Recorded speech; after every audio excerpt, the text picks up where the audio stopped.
Yo, balik lagi di Ngalcio. Sebelumnya kita mau minta maaf, kemarin sempat ada skip video satu Giornata ya, Mas Adit, kalau nggak salah.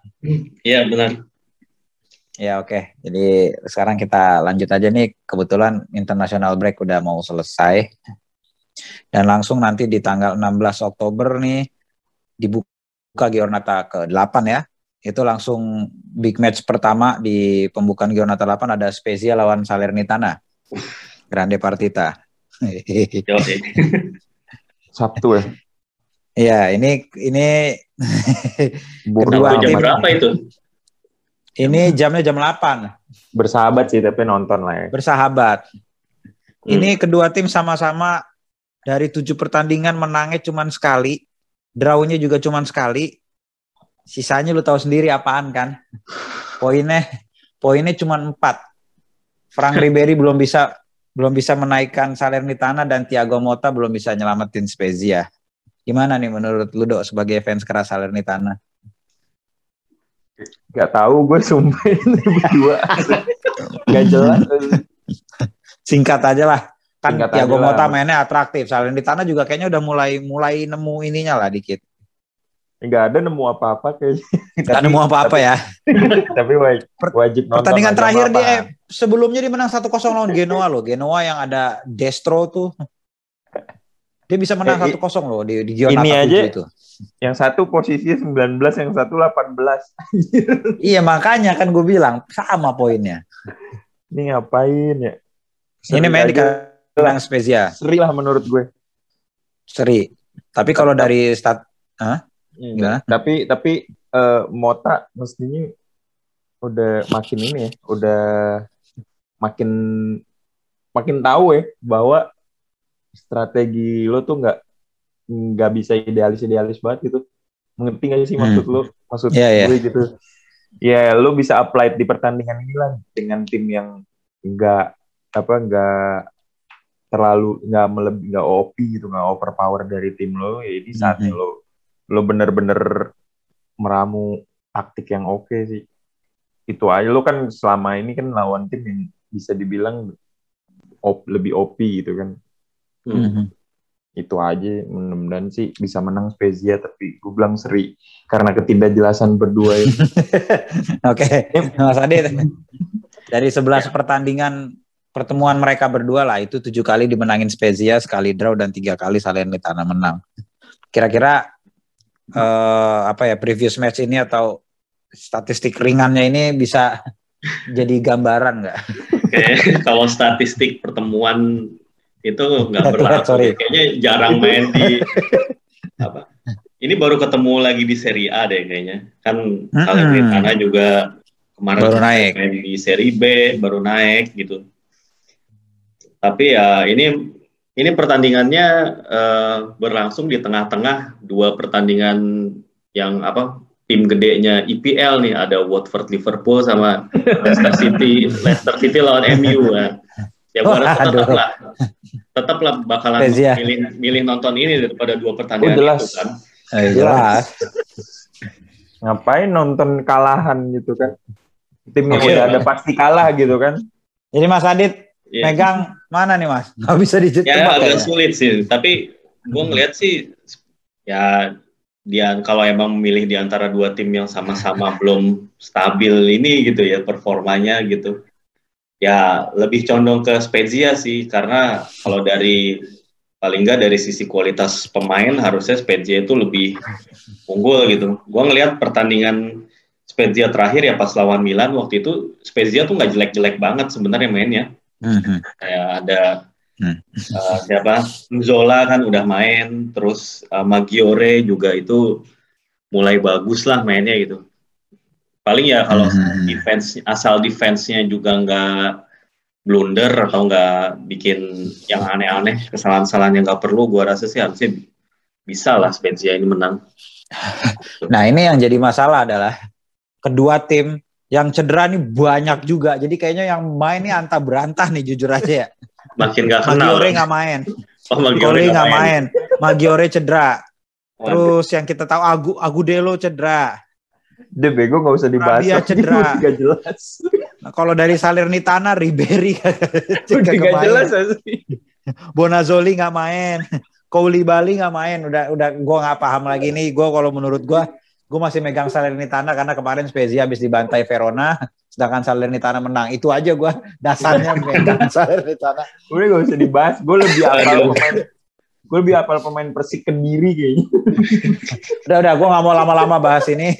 Kita langsung nih nextnya ada jam 11 ini ada big match ini Lazio lawan Inter. Gila ini baru ya. Ini seru nih. Saribol akan diuji lagi ngelawan Inter yang kelihatan dari Giornata 1 tuh udah langsung nyetel mainnya gila.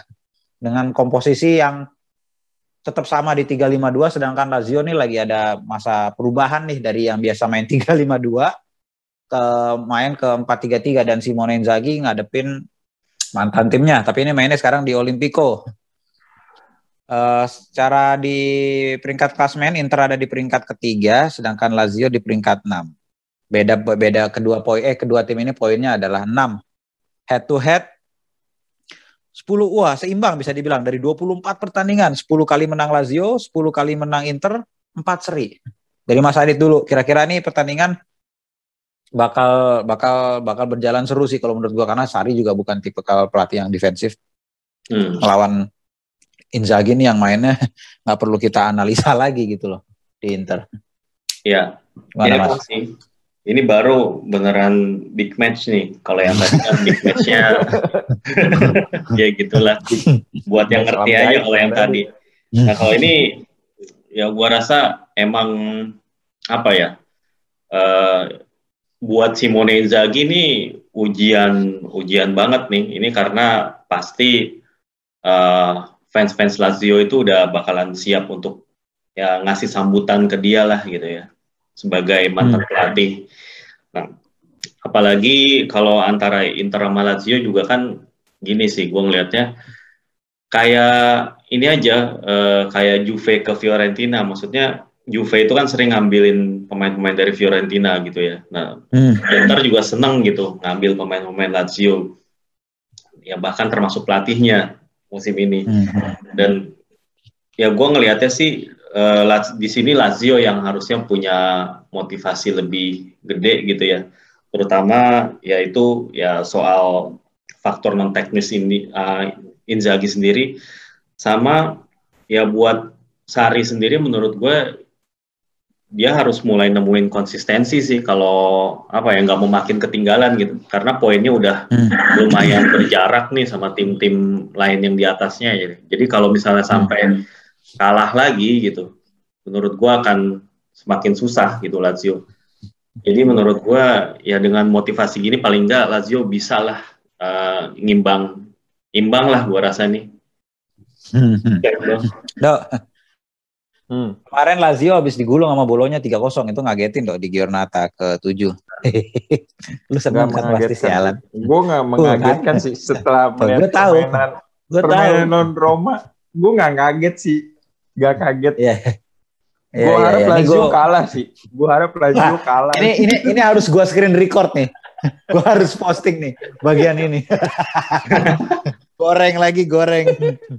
Gue harap Lazio kalah tapi ada poin dia main di Olimpico, terus juga dia ada yang mesti bounce back dari kalahnya kan dibantai itu digulung abis-abisan di kayak tiker. Nah, tapi mudah-mudahan Zeko-nya on form ya, karena biasanya sebenarnya Inter punya posisi buat melebihi seri lah menang, tapi itu kalau Zeko-nya benar-benar on form. Gue nonton Zeko tuh, dia itu bukan tipikal pemain yang bisa ngegolin dengan setengah peluang kayak Lewandowski gitu. Kayak dia itu 5 peluang 1 gol gitu. Kalau misalnya di Roma zaman dulu dia itu klinikal banget, terus juga bener-bener konsisten finisher, gue yakin golnya lebih dari yang 2 kali lipat dari yang sekarang dia punya di Roma gitu. Kuncinya di Zeko sih. Karena kan nanti dia akan jadi poros kalau dia main nih. Gue gak tahu sih dia mesti main sih. Nah, tapi gue berusaha konservatif aja lah dengan seri karena Lazio ini Lazio ini emang lagi nyari konsistensi dan biasnya harapan gue ya udah bagi poin aja biar Romanya naik deket Inter Lazio-nya makin jauh sama Roma. Udah gitu kayak simple gue mah hidup. Oke, kalau gue lihat dari meja UKS nih Dok, yang cedera itu ada Immobile, Zaccagni, dan ada ADK-nya dan Acerbi itu kena suspend di pertandingan terakhir. Sedangkan di Inter nggak ada yang serius sih, ya Eriksen maksudnya. Ada bro, Eriksen. Iya. Enggak, Eriksen sama ya memang udah sulit lah Eriksen dari awal juga. Sulit ya. Sensi sama Brazau gue nggak tahu lah ini. Si kenal pemain mudanya, Primaveranya mungkin. Mana nih? Nah itu maksud gue nggak signifikan lah untuk sekarang. Posisi Eriksen sudah mulai bisa tergantikan sama Calhanoglu setidaknya.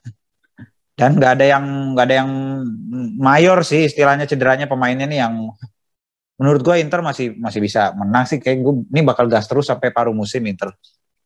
Oke. Lanjut jam 1.45 ini. Aduh kebiasaan nih Milan lawan Verona Mas Adit. Aduh. Jam 2 mulu anjir. Iya, ini gue bacain dulu. Ini yang cedera ini. Florenzi, Plizzari, Mesias, Menyong, Giroud, Krunic, Theo Hernandez.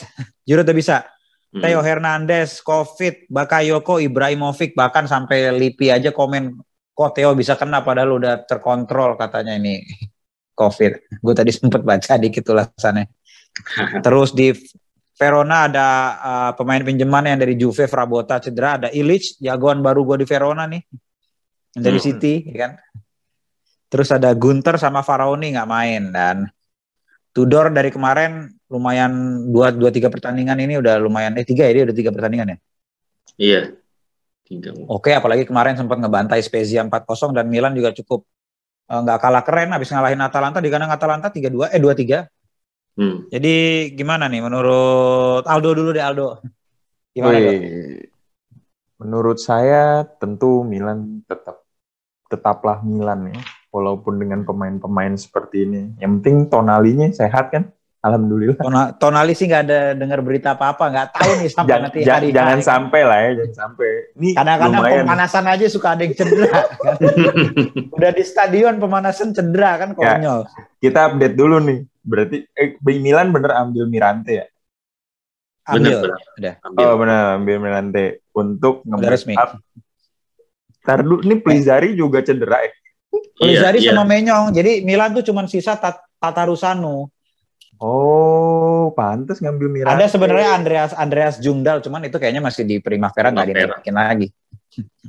Mesias belum main-main nih, mudah-mudahan. Main kemarin lawan ini. Lawan Atalanta debut. Debutnya bukan lawan Atalanta ya? Iya benar lawan Atalanta. Terus injury lagi. Katanya. Cedera lagi pas lagi. Kemarin belum beres lah. Lagi latihan cedera, lagi ini Covid ya, tapi tetap Milan lah menang lah. Verona juga ya bisa ada kesempatan ngelawan ya. Tapi dengan Milan yang sekarang, gue rasa bukan masalah pemain, spiritnya udah nyampe ke pemain-pemain gitu. Bukan kayak kualitas pemain lagi, tapi spiritnya sekarang Milan nih yang gue salut sih. Kayak semua, kayak Leao aja udah berubah tuh, bukan Leao yang dulu anjir. Mudah-mudahan konsisten ya. Iya, mudah-mudahan konsisten. Jadi kayak spiritnya udah beda lah Milan yang sekarang. Terus juga Tonali bakal jadi pembeda. Semoga sih Milan bisa menang. Kalau dari sisi netral gue, walau bias gue sih pengen Milan kalah. tipis lah menang tipis. Milan bisa, yakin gue. Mas Adit. Iya.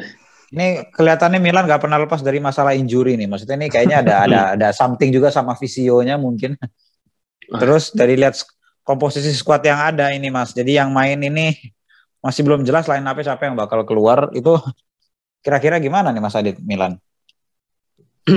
Ya emang sih ada berapa pemain ya berarti sekarang tuh yang absen. Terakhir Mike Mignon gitu ya sama Theo. Yang biasanya itu ya mereka di luar ini jarang cedera gitu. Bahkan sampai absen juga. Ini kecuali Theo emang ya yang ya ini apes aja gitu. Ya gue juga nggak bisa berkomentar banyak kalau soal tim fisik atau fisioterapisnya Milan karena kan emang kita nggak tahu lah ya nggak ngikutin gitu ya latihan tuh kayak apa gitu kan. Terus orang banyak banyak juga yang nanya soal Milan Lab. Nah, Milan Lab itu kan udah nggak dijalanin lagi sejak tahun 2000 berapa ya, 2010 atau 2012 gitu malah. Gitu udah nggak, maksudnya udah nggak didanain lagi gitu. Jadi emang penanganan cederanya itu udah beda, udah bener-bener baru sekarang. Dan ini kan emang masalah udah dari musim lalu kayak gini ya, banyak banget kehilangan pemain-pemain inti gitu di tengah kompetisi. Dan ini malah baru bulan Oktober gitu ya, baru 7 pekan gitu ya, baru mau masuk pekan ke-8, terus ya bakal masuk ke jadwal-jadwal padat juga. Emang ini agak bukan situasi yang ideal, tapi ya benar kata Aldo tadi, ini gue kalau ngelihat sekarang sih gue happy sih ngelihat Milan main gitu. Jadi terlepas hasilnya gimana, tapi kalau cara mainnya gitu, approach pemainnya juga apa ya, kayak yang ya gitulah, mentalnya udah tepat gitu. Udah tahu kapan harus ngepres gitu, terus kapan harus ya inilah di cooling down dulu kayak nyimpen tenaga gitu. Udah bisa kayak gitu. Dan gue ngeliatnya lebih klinikal aja sih pemain-pemain Milan, walaupun adalah masih agak sering buang peluang gitu, tapi pas emang lagi dibutuhin untuk nyetak gol tuh bisa nyetak gol dengan cara yang simple gitu. Gol-golnya juga gol-gol simple, maksudnya bisa ngegolin simple itu menurut gue itu pertanda bagus sih. Iya, setuju. Pertanda bagus karena ya berarti kalau bisa gol-golin simple gitu, skema udah jalan gitu. Maksudnya timnya itu udah set play-nya udah bagus lah. Udah bisa gol-golin kayak gitu. Karena kalau golnya ngandelin misalnya tendangan jarak jauh lah, atau ya tendangan-tendangan akrobatik gimana, itu kan bukan gol-gol yang kayak ada skemanya gitu. Yang mana ini sih udah bagus selama pemain kayak Leao, Brahim, Saelemaekers, Tonali itu masih main bagus, gue rasa peluang menang tetap lah gede. Cuman emang waspadanya yaitu pemain kayak Theo atau Mike Maignan ini emang ngaruh sih di kondisi-kondisi tertentu gitu. Asal jangan ada yang blunder atau ya kayak gimana ya, ngasih free kick di posisi-posisi yang bahaya gitu. Itu sih yang bisa bikin kecolongan gitu. Oke. Itu masih bisa lah kalau lawan Verona, gue bilang. Oke, berarti ya sama lah feeling gue juga, tipis-tipis aja lah. Ya. Karena gue ngeliat Tudor juga biasalah, pelatih baru, tim baru itu pemain itu pasti bakal semangat untuk kayak dapetin posisi inti. Benar. Jadi mereka juga termotivasi main bagus. Jadi menurut gue justru ini bisa bahaya aja gitu. Cuman untuk optimisme menang, gue masih feeling masih bisa menang walaupun tipis. Korbannya Roma tuh waktu itu sama Tudor. Makanya. Terus lanjut, ada jam ini di hari Minggunya ya. Tadi Milan juga hari Minggu, cuma dini hari, dan ini lanjut di jam bersahabat sekali nih, 5:30 sore, Cagliari lawan Sampdoria. Nah, di Cagliari sendiri ada cedera, ini banyak yang cedera dari tadi ya tim. Carboni ada Ceter, tahu baca gimana, Capitelli, Rock, Farago dan Ladinetti. Nah, terus sedangkan di Sampdoria ada Gabbiadini, Damsgaard, Vieira dan Verre. Ini gue ngeliat Sampdoria sebenarnya udah enak mainnya ya. Udah lumayan enak. Cagliari malah yang rada-rada gimana gitu. Kalau lihat dari table kan juga Cagliari itu di paling bawah nih. Juru kunci nih, sedangkan Sampdoria masih lumayan lah di peringkat 15. Dia udah ada menang lah setidaknya. Walaupun sekali ya, sisanya 3 seri 3 kalah. Sedangkan Cagliari belum pernah menang. 3 seri 4 kalah bahkan. Kayaknya Cagliari lagi ada di form yang buruk. Menurut Mas Adit, iya? Ya, Cagliari tuh pelatihnya sekarang si Walter Mazzarri ya katanya. Dan si Semplici udah diganti. Mazzarri kan udah pengalaman banget emang tuh ya. Dan ya dia juga masih pakai sistem 3 back sih, sama kayak yang udah biasa dipakai sama si Semplici. Jadi kalau dari sisi skema nggak akan banyak perubahan. Cuman ya tadi gue setuju juga kalau Sampdoria ini mainnya udah mulai enak gitu ya. Mereka ini termasuk tim yang paling ngepres gitu di Serie A. Mainnya tuh pressingnya itu intens gitu. Apalagi si Ciccio Caputo gue rasa tuh cocok juga main di situ, duet bareng si Quagliarella, dan Candreva juga lagi on fire banget. Dia udah berapa? 3 atau 4 gol tuh. Kemarin malah yang dia terakhir golnya bagus banget. Dia top. Ya golnya keren banget yang dari jauh.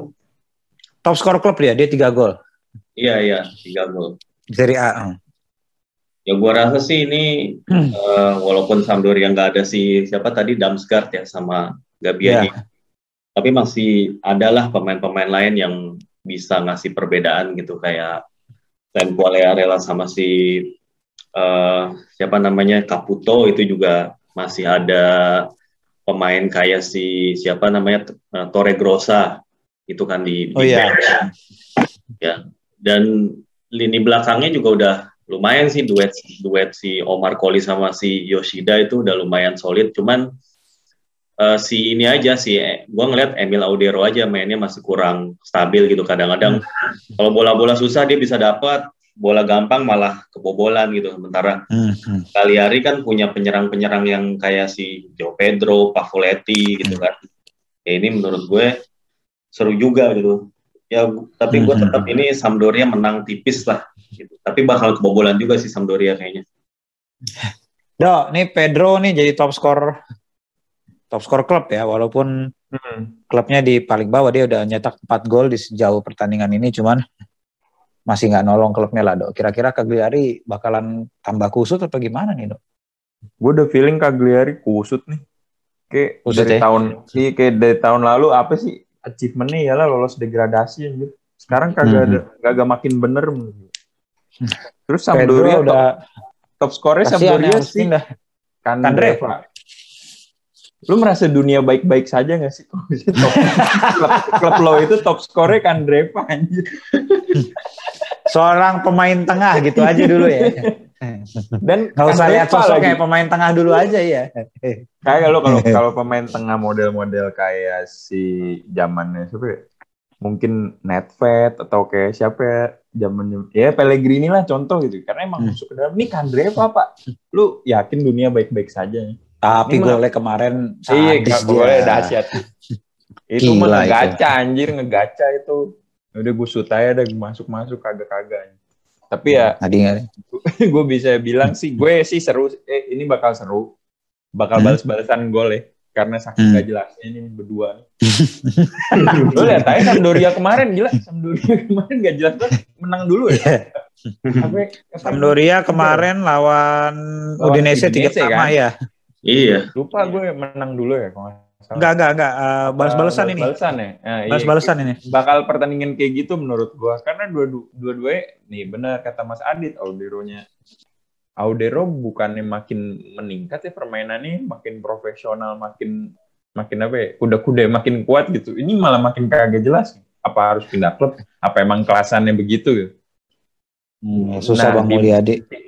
Di balik itu juga Cagliari kagak makin bagus juga per sekarang. Gue nggak tahu dengan pelatih barunya ya. Maksudnya ngelihat trennya aja begitu ya. Gue sih seri dengan seru kayak balas-balasan atau either ada kartu merah. Yakin gue pertandingan tim-tim kayak gini mah.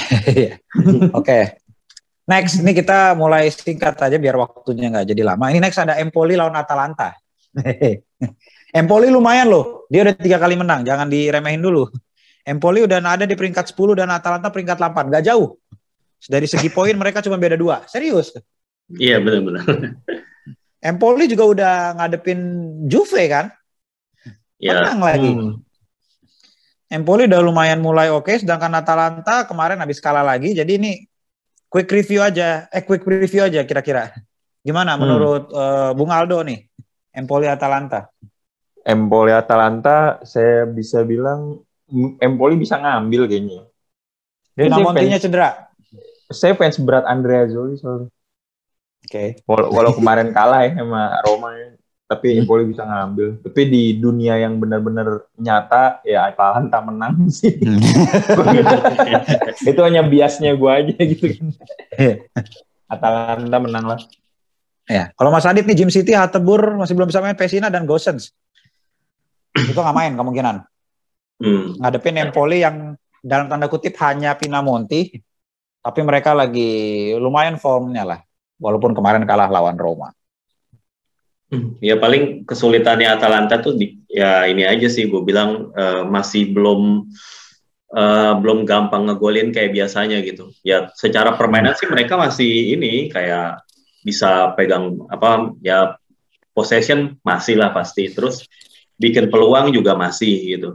Tapi emang Dufan Zapatanya juga belum terlalu on form gitu, juga Luis Muriel sejak baru balik dari cedera itu dia belum maksimal. Terus ya Malinowski kalau gue ngeliat juga dia belum bisa main konsisten 90 menit lah, dia baru main bagus paling sebabak atau 60 menit gitu.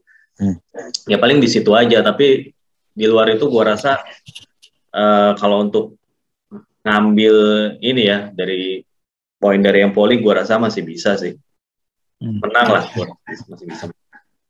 Ya gue juga feeling malah bisa kayak ngebantai dikit nih Atalanta, 3-0 lah minimal. Oke, next ada Genoa Sassuolo. Ini kedua tim yang memang mainnya angin-anginan kalau menurut gue nih. Terbukti dari jelas ya musim ini ya. 14 sama 16, 14 buat Sassuolo, 16 untuk Genoa. Mereka poinnya cuma beda 2, Sassuolo 7, Genoa 5, sorry. Genoa walaupun destronya bagus, golin, tapi baru menangnya sekali nih. Cukup ini juga, aneh juga, sedangkan Sassuolo udah baru menang 2 kali. Kalahnya udah 4, dua-duanya sama-sama kalah 4. Ini gue rada susah prediksi kalau menurut gue pribadi ya, sedangkan injurinya juga banyak, lagi-lagi banyak. Apalagi di Genoa ya, Birasi, Criscito, Caicedo, Bani, Destro, Maximovic, Turaro, Van Housden. Terus sedangkan di Sassuolo ada Obiang, Toljan sama Romanya dan Berardi. Ini jam makin 8 susah. Pertandingan jam 8 penuh cedera, penuh ketidakjelasan. Penuh cedera, penuh pemain-pemain yang si kenal gitu loh. Ini mah gue sih quick preview aja nih, draw aja deh gue ngambilnya. Susah banget nih Giornata. Gimana menurut Bung Aldo? Sassuolo lah, tetap dong. Sassuolo. Ini kan masih ada ini kan penyerangnya si Sassuolo. Siapa sih, Scamacca masih sehat lah. Masih ada juri Raspadori juga masih ada mestinya. Nggak kenapa-napa kan habis dari Italia kan. Nggak ada kabar sampai hari ini ya. Ya kita kalau udah kayak gini bisa ngeliat squad aja ya, karena masih match awal kan. Ya dari squad sih Sassuolo lebih megang lah. Semoga menang. Biarlah. Mas Adit? Ya, ini dari 4 kalahnya Sassuolo, ini juga perlu dicatat lawan tim-tim kuat, kalahnya sama Inter, Roma, terus sama Atalanta gitu. Sama satu lagi lawan Torino sih harusnya bisa menang. Tapi tetap gue bilang ya ngelihat dari kualitas pemain sama potensinya yang ada gitu ya. Sama Genoa juga tadi yang lu bilang pemainnya banyak yang absen, gue rasa sih harusnya Sassuolo bisa lah di game ini. Bisa ngambil. Oke. Pertandingan selanjutnya ini masih jam 8 juga, jadi jam 8 ada 3 pertandingan nih. Tadi Empoli sama Atalanta, Genoa Sassuolo sama Udinese lawan Bologna. Ini Udinese makin kayaknya mainnya sama juga naik turun, tapi lebih asik aja kalau gue lihat ya. Justru Bologna yang kelihatannya kayak kemarin waktu lawan Lazio aja menang, sebelumnya kalah, tapi peringkatnya malah dia ada 9 di atas Empoli. Sama poinnya sama kayak Atalanta dan Juve 11. Sedangkan Udinese di peringkat 13 dengan poin 8. Nah, kalau dari head to head lah, ini dari 21 pertandingan 10 menang untuk Udinese, 7 draw dan 4 menang untuk Bologna. Jadi gimana menurut Mas Adit kira-kira di pertandingan ini? Ya, kalau dibandingin 2 tim ini ya, yang permainannya lebih jelas gitu, Udinese sih jelas gitu kan. Emang Udinese tuh ngandelin ini banget ya, ngandelin fisik banget kan. Emang ya kalau nggak lewat golinnya tuh lewat set piece, corner, sundulan gitu. Atau kalau nggak ya tahu-tahu aksi individu aja gitu, si Deulofeu kayak si Puseto kayak. Dan defense-nya juga kuat sih Udinese. Nah kalau Bologna ini Ya gitu. Noting ya, siapa namanya? Itu yang kayak Japstam mukanya. Oh, Noitnik ya, bacanya gimana sih? Noitnik ya. Susah gue nggak tahu bacanya. Nah, kalau Bolonya ini sebenarnya kalau dari tim tuh gimana ya? Dia emang dibangunnya itu dari pemain-pemain muda. Lihat kalau skuadnya Bolonya itu kan pemain-pemain muda potensialnya tuh banyak banget kan. Dari mulai siapa Aaron Hickey, terus yang kemarin tuh golin tuh si Arthur Teate, terus sama satu lagi ya pemain macam Musa Baro. Ya Musa Baro ya. Pinyato juga masalah masih di situ ya mainnya ya. Si Schouten, Svanberg itu kan masih muda semua. Cuman sayang cedera itu Mas Schouten nanti di pertandingan ini. Schouten cedera ya. Ya. Schouten, Michael sama Arnautovic cedera. Sedangkan di Udinese tadi ada pemain yang paling ini ya, namanya paling gue suka, Sukses. Tadi setuju gue sama Mas Adit, mainnya di fisik nih cederanya physical discomfort katanya. Enak badan lah kalau bahasa kita ya. Enak badan. Meriang, suka angin. Ya. Ya inilah, gue sih masih ngerasa Udinese sih yang bisa menang.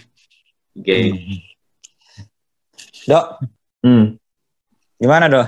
Ini seru Dok, Udinese mainnya menarik kalau menurut gue. Terima kasih Bologna atas pertandingan kemarin. Tapi saya lebih condong ke Udinese. Udinese secara di table emang di peringkat lebih bawah, tapi karena mereka emang udah ngalamin klub-klub papan atas kan, Napoli, Roma, sama Fiorentina kalah semua lah gitu kan. Bener-bener rata, diratain apalagi sama Napoli 4-0 gitu masalah. Sama Roma juga kalah, sama Fiorentina kalah. Tapi dari permainan mah Udinese untuk ketemu tim-tim macam Bologna sih mestinya bisa lah. Tinggal berharap Musa Baronya lagi nggak kerasukan Ousmane Dembele yang fit aja. Menurut itu pas golnya lawan Lazio keren gila, sih itu. Itu nggak ada otaknya golnya anjir, kayak pemain Brazil atau nggak sih? Kayak Vinicius Junior dengan finishing bagus gitu. Iya, cuman berharap itu doang. Tapi kalau dari segi permainan Udinese bagus kok. Udinese bagus dan bisa menang lah lawan Bologna. Itu asal Bologna tidak tiba-tiba Sabaru jago aja. Tapi bener kata Mas Adit sih, Bologna sebenarnya skuadnya bagus-bagus juga loh. Dari pemain Italinya juga banyak kan. Orsolini Bologna. Terus si Sansone masih kaliber Serie A middle team gitu bagus ya. Iya. Tapi Udinese bisa ambil. Ya, kalau gue Udinese lah. Oke, lanjut ada Napoli Torino. Nah ini gila nih. Kalau kata statementnya Aldo, gue masih kebayang-bayang tangan Tuhan bekerja untuk Spalletti. Itu kayak gue mengamini itu sih ngelihat performa Napoli. Dia satu-satunya tim yang 7 game 7 menang. 7 game 7 menang, sapu bersih. Dan udah ketemu tim kuat juga kan Napoli? Udah ketemu tim kuat dan goal difference-nya 18-3. Jadi kayak ngaco nih.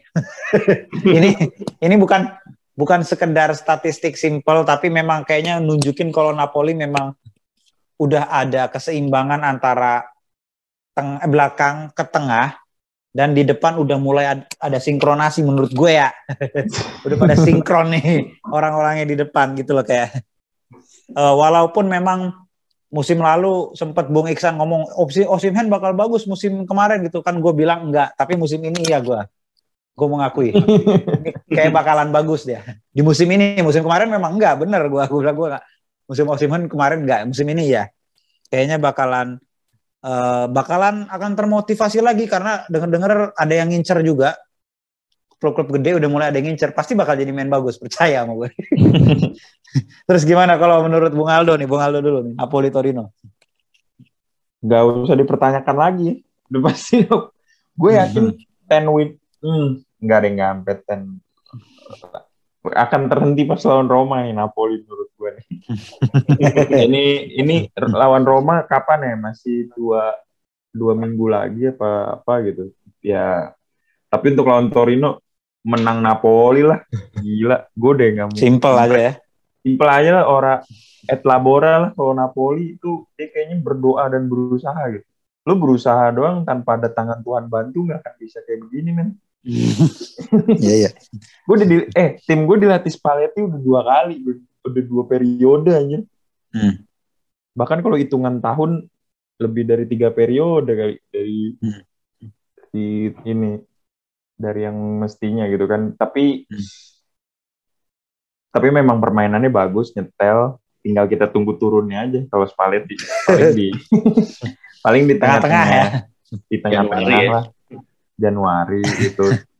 Ya di bulan madu dulu lah. Karena timnya tidak terlalu tebel ya. Kalau gue bilang ya, tidak terlalu tebel. Makanya dia kesulitan pas lagi main di Eropa. Tapi mereka kayak fokusnya emang ke Italia sih. Di Liga Italia. Udahlah ini mah singkat kata Napoli menang lah. Lagi pula Belotti cedera jari, gue bingung. Yeah. Ada yang tahu nggak sih beritanya kenapa jari ngapa sih? Main basket apa? Begini, main basket keceklak dribble. Anak SD aja. Oke, Mas Adit, ini Belotti, Kone, Dennis Praet, Piaka, Mandragora, Edera, Verdi, Zaza Miharza, Pobega cedera semua. Waduh. Sedangkan di Napoli cuman ya, maksudnya Ounas yang memang nggak ini sama Malcuit sama Lobotka. Menurut gua nggak ada masalah buat Spalletti dan geng. Iya. Kayaknya tetap ini Napoli dengan lawan Torino yang skuadnya ambiar nih. Pas lawan Napoli nanti kayaknya bisa menang gede nggak sih, Mas Adit? Ya, itu kemungkinan bisa sih menang, tapi nggak tahu ya kalau menang gede atau enggak, karena tim yang biasanya dilatih Ivan Juric itu agak-agak alot mainnya gitu. Menurut gua ada aja gitu, maksudnya dia solusinya gitu untuk bisa ngeredam. Nah kalau si Napoli sih gua ngelihat kemarin tuh sempat rame tuh yang golnya siapa Rahmani itu yang free kick itu yang benar-benar mirip banget sama gol free kicknya Dortmund beberapa hari lalu. Jadi kayaknya emang itu maksudnya hal yang bagus gitu, bisa mempelajari cara set piece kayak gitu kan. Pura-puranya si Insigne yang mau nendang, taunya si Zielinski yang ngambil gitu. Padahal Zielinski juga bukan pemain kidal juga, tiba-tiba dia bisa ngambil tendangan pakai kaki kiri, terus bisa ngarahin ke tiang jauh ke arah si Rahmani gitu. Ya menurut gue ini ngebuktiin si Spalletti itu udah punya banyak skema lah untuk bisa ngebobol pertahanan yang rapat gitu. Jadi ya nggak ada alasan lah buat nggak ngelanjutin tren kemenangan. Masih bisa lah ini 3 poin. Tapi kalau menang besar belum tentu juga. Gitu. Oke. Selanjutnya ini beneran grande partita, cuman sayang sekali mainnya di jam 1.45 ya. Duh, males banget gue. Dan ini jatuhnya udah hari Senin anjir, males banget dah. Juventus lawan Roma. Nah, ini Juventus udah mulai unbeaten nih di beberapa match, termasuk bisa menang lawan Chelsea. Juara bertahan UCL. Bisa menang walaupun memang golnya gol ya khas-khasnya Allegri, Sarri itu suka tuh yang dari kick off ngegas gitu kan. Nah, ini bakal ketemu Roma Mourinho. Ini menarik nih. Allegri sama Mourinho gue sendiri kurang begitu ingat rekor pertemuan mereka gitu ya. Tapi bakal jadi ini 2 pelatih yang jago defense lah bisa dibilang. Dan nggak mungkin dong ada pertandingan dua-duanya defense, kan nggak lucu. Nah, ini kira-kira siapa yang akan dominan dengan cederanya Roma? Ada Smalling, ada Spinazzola, ada Abraham kemungkinan. Sedangkan di Juve ada Rabiot, Morata, dan McKennie. Ini mainnya di kandang Juve. Aldo dulu, kita kasih kehormatan buat Bung Aldo sebagai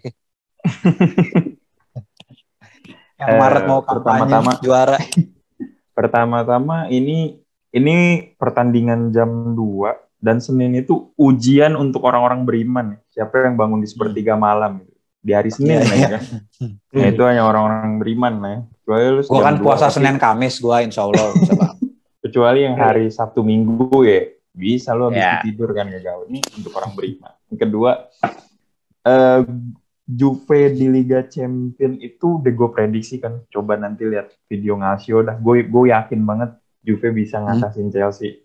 Gue nggak kaget.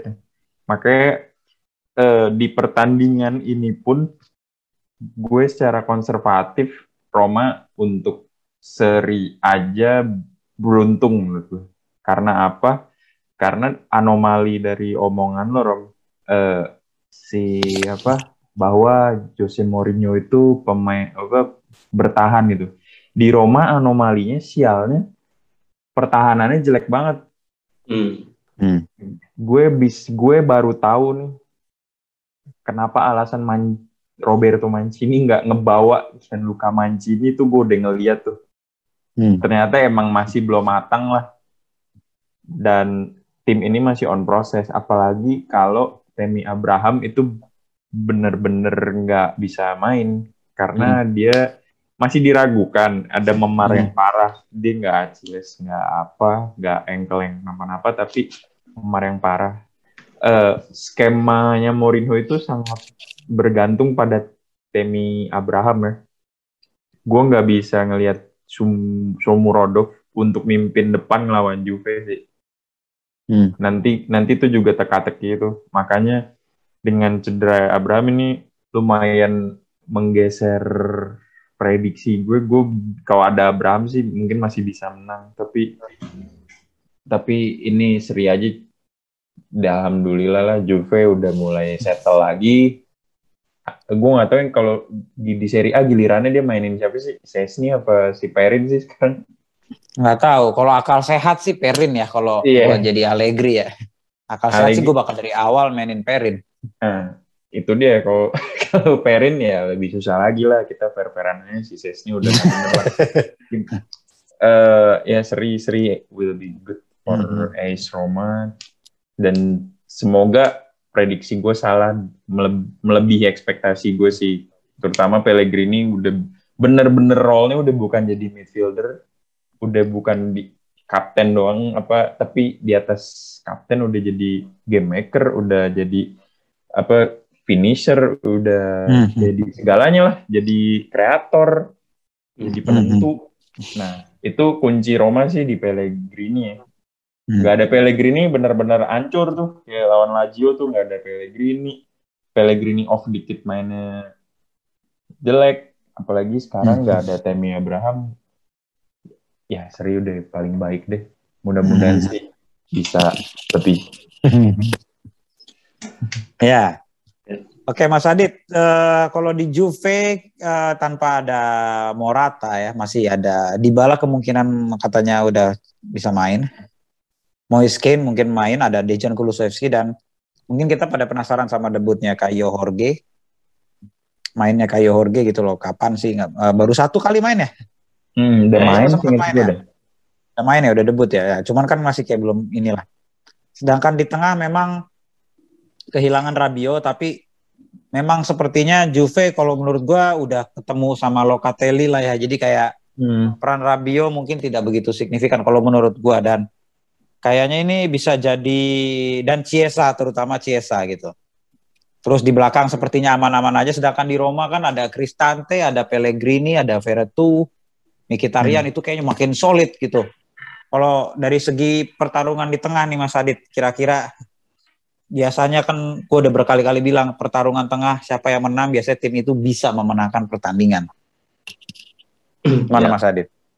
Ya emang pertandingan, ya benar setuju yang lini tengah. Kalau misalnya bisa menangin lini tengah, artinya kan lu bisa banyak creating gitu, banyak peluang, banyak bikin peluang, yang artinya makin banyak lu bikin peluang ya makin gede kesempatan untuk menang, karena kan peluang ngegolin juga lebih banyak gitu. Dan lini tengah juga yang menjadi benteng pertama, jadi supaya lini belakang itu nggak terlalu terekspos banget, jadi yang gelandang di tengahnya tuh harus bisa nangkal juga. Dan di sini gue juga ngelihat Juve paling enggak udah solve banyak problem gitu dengan dia datengin Locatelli gitu ya. Locatelli yang mainnya mobile, yang dia kuat bertahan, jago duel juga, dan bahkan udah nyetak gol juga gitu. Ini emang nggak salah sih kalau Juve itu bener-bener selama bursa transfer itu bener-bener nungguin Locatelli datang gitu, dan ya walaupun transfernya juga ini ya maksudnya harus nyicil, dan yang mana itu wajar gitu ya. Ini emang Locatelli ini salah satu kunci juga di kebangkitan Juve yang di awal musim sempat kayak agak lambat startnya. Nah, seiring Locatelli itu udah mulai dipasang di skemanya Allegri gitu, di pola berapapun Allegri main, ini gua rasa emang udah ngasih stabilitas di ini tengah Juve gitu. Walaupun belum solve banget gitu ya, karena gua rasa Juve masih kurang pemain ini sih, pemain-pemain yang kreatif. Rata-rata pemain-pemain Juve gitu, yang ngandelin kayak determinasi gitu ya, macam Locatelli, atau yang skill sama speed kayak Chiesa atau Kulusevski gitu. Ya gitu aja sih. Ya tapi tetaplah Juve kalau udah emang mulai nemu ritmenya ya agak sulit untuk dibendung. Tapi di sini kan Roma juga kayak yang lu bilang, pemain kayak Pellegrini, terus si Cristante, Veretout itu kan juga ya itu nama-nama yang game changer semua, malah bisa dibilang game changer semua ya. Pellegrini tadi Aldo udah nyebutin, udah kayak naik gitu kelasnya dipegang Mourinho. Si Veretout juga ya dia maksudnya bisa ada di posisi yang pas gitu, tiba-tiba bisa bikin gol atau gimana. Si Cristante juga, ini kalau dari kualitas malah menurut gue lini tengah Roma masih lebih unggul ya kalau dari sisi kualitas. Cuman emang balik lagi kan tadi juga yang lu bilang, kalau nggak ada Tammy Abraham memang rada-rada sulit gitu. Apalagi kan Juve kalau dari pertahanan ya nggak masalah juga ya. Jadi emang butuh sosok striker yang emang selain bisa nyetak gol, itu juga bisa terlibat dalam permainan juga, bisa mancing atau bisa jadi pemantul. Itu yang bisa dilakukan selama ini dilakukan Tammy Abraham gitu ya. Jadi ya emang kedua tim sama-sama punya kekuatan dan kelemahan. Ini gue rasa sih pertandingan ya gue rasa seri lah, bagus. Tapi gue di sini ngarep walaupun kedua pelatih terkenal bagus di defense ya, tapi gue berharap skor gede sih ini, kayak minimal 2 sama lah kalaupun seri gitu. Ya, dan yang nonton bos. dan juga Roma masih punya senjata sih menurut gue ya. Tadi di Eldor Shomurodov dan masih ada Stefan El Shaarawy. Menurut gue masih bisa jadi kejutan, mungkin bisa memberikan kejutan lah. Mayoral kalau feeling main nggak sih? Borja Mayoral juga masih ada, walaupun masih belum ada kontribusi yang gimana banget sih. Mayoral jarang main banget. Baru 2 match ya, baru 2 kali. Nggak cocok dah. Nggak cocok sama Mourinho dah. Padahal bagus juga musim lalu dia. Dan Mourinho ini kan punya spirit bukan hanya ke pemain tapi ke penonton. Menurut gue ya efeknya Mourinho itu sebesar itu. Jadi gue rasa walaupun mainnya di mana aja, selama itu pelatih tim lu adalah Mourinho, penonton lu dan pemain lu bisa tetap ganas gitu lah, dalam arti positif. Menurut gue ini ada kesempatan Roma bisa menang, bisa mencuri gol. Memang seri adalah hasil yang adil gitu loh. Tapi kalau melihat dari tapi kalau lihat gayanya Allegri ya, maksud gue ini memang tipikal pelatih yang kalau udah mulai nyetel, Allegri kan selalu play safe gitu loh, kayak 1-0 udah bertahan aja lah, nggak mau ambil resiko gitu loh. Tapi kalau Mourinho juga sebenarnya dalam beberapa situasi tertentu, beberapa pertandingan itu juga kayak gitu. Cuman ini pasti ada gengsi juga yang ikut bentrok. Jadi menurut gue memang, gue setuju sih semoga bakal ada banyak gol lah setidaknya, walaupun memang hasilnya seri ya 2 sama, 3 sama, atau kalau ada yang menang ya 3-4 atau 4-3. Ini bakalan gila sih. Kuncinya itu siapa Allegri play safe nih. Kalau lagi play safe kiper Chesney sih ada harapan. Ada aja. Ya. Selalu ada harapan menurut gua. Oke, terus terakhir Giornata 8 ditutup dengan pertandingan Venezia lawan Fiorentina, dan ini Fiorentina masih udah lumayan bagus nih. Sekarang dia udah di peringkat 5. Dia salah satu tim selain Roma dan Napoli ya. Selain Roma dan Napoli yang belum pernah draw, tapi udah kalah. Kalahnya langsung 3, menangnya 4, tapi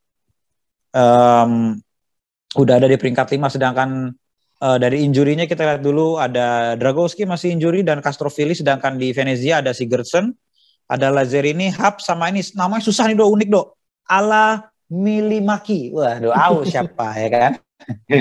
Tapi yang penting jagoan gue dua masih ada, Busio sama si yang penting masih ada jagoan gue itu si Busio sama si siapa namanya? Johnson kan namanya ya kalau nggak salah. Dennis Johnson. Cek dulu sebentar. Ya, Johnson sama Busio itu masih ada. Menurut gue ini bakalan seru aja sih ditontonnya. Karena Venezia juga mainnya ternyata cukup beraninya kan gitu loh. Biasalah tim-tim promosi kan suka nothing tulus gitu loh. Jadi mengingatkan gue sama Lecce aja. Nah ini lawannya Fiorentina nih. Si siapa namanya? Italiano. Mainnya memang ya kayak gitu. Dan sekali lagi Vlahovicnya udah mulai ancang-ancang mau ke Juve, dan gue yakin dia bakal tetap jadi performanya malah makin bagus, kayak makin nunjukin gitu. Jadi ini kayaknya menang Fiorentina tipis kalau menurut gue. Kalau menurut Bung Aldo, ya menang Fiorentina lah, gede loh, bukan tipis ini mah. Kita udah prediksi dari awal ngasih Fiorentina ini bakal menjadi tim yang menarik ya. Dengan skuadnya seperti ini, ya walau Vlahovic bukan diterpa ya, dia yang minta untuk happy ya, gosip pindah gitu kan, dia happy gitu. Tapi dia tetap profesional main-main kan, dia tetap nyari pelanggan kan ya, nanti pasti main akan tetap on form ya. Nggak ada alasan lah Fiorentina lepas poin di pertandingan ini sih. Lagi pula tim-tim promosi tahun ini masih belum menunjukkan ya, termasuk Venezia ini ya. Jadi gimana ya, gue juga mau sok-sokan ngebantu Venezia, tapi emang nggak bisa dibantu ini timnya. Sih? Masih lumayan loh menurut gue.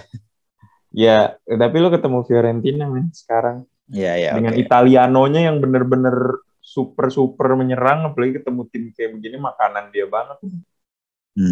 Nggak ada alasan. Oke, Mas Adit, Venezia sepertinya kan nyaman nih pakai 4-3-3 gitu ya. Dan dari lawan Torino, dari lawan Cagliari dia masih pakai formasi yang sama 4-3-3. Sorry, pas lawan Cagliari itu dia sempat kayak jadi 4-4-2 gitu lah. Depannya kan ada si siapa? Okereke itu kan kayak lumayan ya. Iya, lumayan. Johnson dan Busio kira-kira bisa nyolong nggak sih nih Venezia? 4-3-3, 4-4-2 kan ya transisi mirip-mirip lah. Iya, itu lawan kan Italiano yang konsisten kayak gitu. Venezia itu kan ngandelin counter attack sih menurut gue, karena si pemain kayak si Johnson atau Okereke ini kan punya speed, tapi ya ini nggak punya apa ya cuma ya nggak punya akurasi gitu. Dia lari bagus gitu, tapi habis itu ya sering mentah juga gitu. Emang apa ya, emang masih muda juga sih ya. Jadi emang mungkin decision makingnya masih belum oke gitu. Terus ya sayangnya emang si Venezia ini walaupun punya gelandang lumayan, si Busio lumayan kan. Terus 2 pemain sayapnya juga cepet-cepet gitu. Cuman nggak punya striker nomor 9 atau pokoknya penyerang tengah yang bagus lah ya. Entah itu bagus dalam nahan bola ataupun bagus dalam nyetak gol gitu. Belum punya aja gitu, belum nemu. Jadi menurut gue ya emang wajar kalau si pelatihnya Venezia ini ngubah-ngubah skema untuk supaya bisa lebih efektif aja dalam manfaatin peluang sih. Tapi di sini setuju juga lawan Fiorentina, ya Fiorentina emang udah pernah 3 kali kalah, tapi itu kalahnya pun lawan Roma, Inter sama Napoli gitu, emang tim-tim kuat gitu. Misalnya mereka kalau ketemu tim yang kualitasnya di bawah mereka itu menang terus gitu. Nah, ini sih gue ngelihatnya ini pertanda yang lumayan bagus juga, dan lagi pula Fiorentina udah di papan atas sekarang ya, posisi 5. Menurut gue kalau emang si Italiano pengen tetap ngejaga timnya itu paling nggak di level itulah, di level papan atas ya, lawan tim-tim kayak gini mesti menang gitu. Dan bisa lah. Vlahovic emang dia baru nyetak 4 gol dan 3 diantaranya tuh dari penalti. Ya paling itu aja sih yang apa ya, yang perlu dibuktiin lagi lah gitu. Kalau dia itu sebetulnya emang layak gitu ya. Kan maksudnya ketika liga-liga lain gitu punya, ya Bundesliga punya si siapa, Haaland, ngaco itu orang. apa namanya? Itu mah bukan orang. Ngaco itu. Prancis ya, orang. Mbappe kayak gitu. Sebenarnya Vlahovic ini bisa dibilang kalau misalnya ada tim-tim gede pengen beli striker yang potensial, yang bisa jadi world class dan harganya itu masih murah, ya Vlahovic emang sih. Itu menurut gue dia harus bisa ngebuktiin diri aja gitu. Tapi bisa lah di game-game kayak gini, ya semoga aja Vlahovic bisa nyetak gol lagi biar bisa ningkatin PD-nya. Iya, kalau kita nyebut Bundesliga di situ ada Erling Haaland, ada Robert Lewandowski, bahkan Patrick Schick aja golnya juga udah lumayan 6 gitu loh. Top skornya masih Haaland sama Lewandowski sih. Jadi kayak Vlahovic kalau menurut gua di Serie A pun menurut gua dia masih nggak, yang dibilang potensial juga gua nggak yakin dari musim lalu sebenarnya sama dia. Kayaknya ada yang belum ada yang bisa ngeluarin potensi terbaiknya dia nih. Italiano mungkin ya, gue berharap di musim ini. Tapi menurut gue kalau dia ke Juve gitu kayaknya belum tentu juga bisa ini ya, tergantung juga Juve kalau tengahnya nggak belanja cuman Locatelli doang ya apa artinya gitu loh punya Vlahovic. Kalau menurut gue kayaknya dia harus punya, Vlahovic kan tipikal finisher ya, maksudnya jadi dia harus dapat passing-passing enak. Jadi kalau sekarang di Juve nggak punya passing-passing yang enak. Locatelli menurut gue juga bukan tipikal passer yang bisa main long ball kayak gitu. Dia memang nusuknya mengerikan kalau Locatelli kalau menurut gue. Jadi kayaknya sebelum dia gayet Vlahovic kayaknya better dia tengahnya dulu. Tapi memang untuk Vlahovic itu sendiri berbakat atau enggak sih gue bilang iya, cuman kayaknya masih belum kelihatan potensi terbaiknya. Nggak kayak Haaland gitu loh, pas di Salzburg aja udah kelihatan ngehe gitu. Di Salzburg aja udah ngehe gitu. Dia aja pas di Norwegia aja udah ngegolin berapa waktu itu? 9 anjing. Kayak orang gila. Real banget nih orang anjing. Makanya gue bilang nih apa-apaan sih, gue bilang talenta aneh nih Haaland. Iya. Ya udah, gitu aja kali ya. Semoga Gio8 ini dapat hasil-hasil yang menarik lah, dapat gol banyak lah intinya. Dari semua tim yang main bisa cetak lebih dari 2 gol setidaknya, jangan ada lagi tuh 0-0 atau sama. Serie A kan yang paling tinggi kan. Ini iya, cuman kayaknya bosan aja gue lihat 1 sama tapi pertandingannya tuh jadi 90 menit tuh kayak lama banget nontonnya, nggak ada yang berani nyerang gitu. Sebel gue yang Serie A yang kayak gitu tuh. Lo berarti ini pro Super League lo nggak mau sepak bola 90 menit berarti. Ya, kalau 90 menit Lecce lawan Spezia gue tonton, gila itu serunya. Iya. Pasti gila itu.